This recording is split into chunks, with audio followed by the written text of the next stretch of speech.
ఉంది, షుగర్ ఉంది, అది వచ్చింది, జ్వరం వచ్చింది, జలుబు వచ్చింది, దగ్గు వచ్చి అవి కాదు. అయినా కానీ దేవుని సన్నిధికి వచ్చా. ఆమేన్.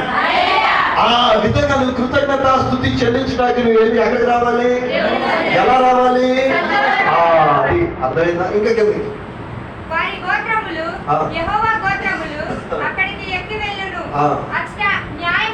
అదిగో అక్కడ ఏముంది?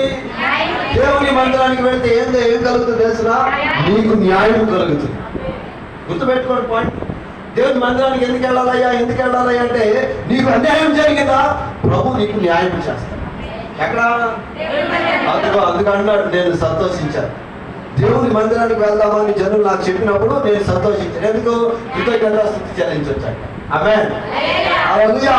నన్ను సింహాసనం ఎక్కించాడు. నేను ఎక్కడో కొండల్లో, గుహల్లో, తుప్పల్లో ఉండేవాడిని, మంచికి తడిసేవాడిని, అంటే ఎండేవాడిని, వర్షానికి నానేవాడిని.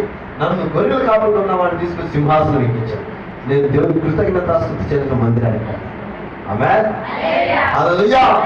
చదువుకున్నాం, మంచి మార్కులు ఇచ్చాడు, కృతజ్ఞత స్తుతి చెల్లించాలి. మంచి ఆరోగ్యం ఇచ్చారు, కృతజ్ఞత స్తుతి, మంచి ఉద్యోగం ఇచ్చారు, కృతజ్ఞత స్తుతి చెల్లించాలి. హల్లెలూయా. ఆయన